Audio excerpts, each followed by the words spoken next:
Bismillahirrahmanirrahim. Assalamualaikum warahmatullahi wabarakatuh. Selamat datang kembali di mata kuliah Etika Bisnis Islam. Kali ini kita akan membahas tema penting dalam bidang ini, yaitu bagaimana halal, haram, dan syubhat itu menjadi landasan moral dalam sebuah bisnis yang kompleks. Sebelum kita membahas lebih jauh, kita akan mempelajari terlebih dahulu satu hadis yang menjadi landasan dalam perkara ini.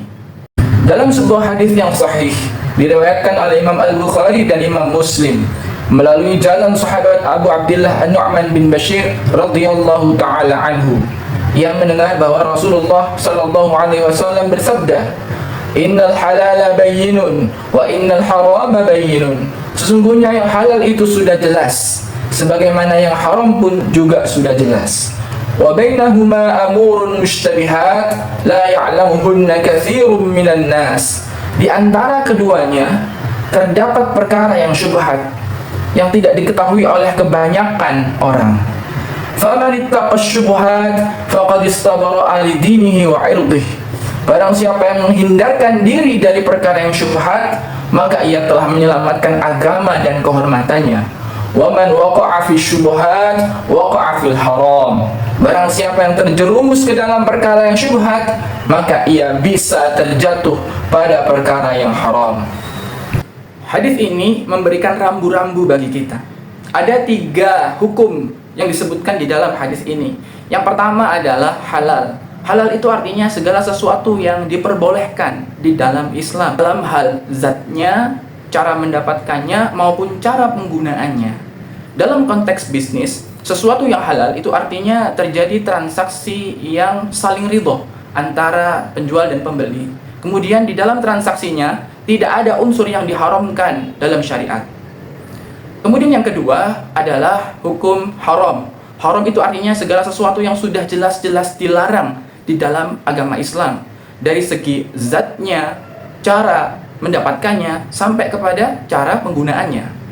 Dalam konteks bisnis, sesuatu yang haram itu tentu saja adalah ketika bertransaksi dengan sesuatu barang atau jasa yang memang sudah jelas-jelas haram, atau dalam transaksinya mengandung unsur yang diharamkan dalam syariat, seperti ada unsur riba, maisir, gharar, kezaliman, dan lain sebagainya. Kemudian yang ketiga adalah perkara yang syubhat. Syubhat itu maksudnya adalah sesuatu yang masih belum jelas antara halal atau haram. Ketidakjelasan ini disebabkan karena adanya ketidaktahuan pada seseorang itu, hingga kebanyakan orang itu yang awam masih belum paham apakah ini halal atau haram.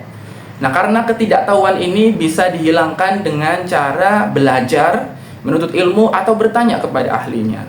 Selain itu, syubhat ini juga bisa terjadi manakala ada perbedaan pendapat di kalangan para ulama dalam menyikapi satu hal tertentu. Dalam prakteknya, dunia bisnis itu tak sesederhana teori.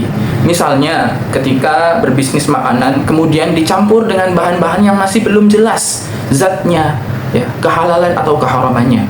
Ini bisa menimbulkan syubhat. Atau misalnya menerima bonus tertentu dari supplier sebagai bentuk gratifikasi. Atau juga misalkan bentuk lain mendapatkan suatu diskon promosi ketika kita membeli suatu produk tertentu. Itu juga kadang-kadang bisa menjadi syubhat karena adanya ketidakjelasan apakah ini sesuatu yang halal atau yang haram. Karena itu, Islam menganjurkan bagi kita untuk menghindari sesuatu yang syubhat dalam rangka menjaga agama kita dan juga menjaga kehormatan kita. Ketika kita bisa menghindari sesuatu yang syubhat, maka transaksi itu akan lebih etis, lebih bernilai, dan juga dalam rangka menjaga spiritualitas dan juga profesionalitas kita. Seorang muslim yang baik akan meninggalkan sesuatu yang meragukan menuju kepada sesuatu yang tidak meragukan demi menjaga kemuliaan dirinya. Bisnis itu kalau kita mau berkah, maka hendaknya kita jaga setiap transaksinya. Kita berani menolak sesuatu yang tidak jelas bagaimana hukumnya. Karena sesungguhnya bisnis itu tidak hanya soal untung rugi, tetapi lebih dari itu, bisnis adalah berkaitan dengan pertanggungjawaban kita di dunia sampai nanti di akhirat.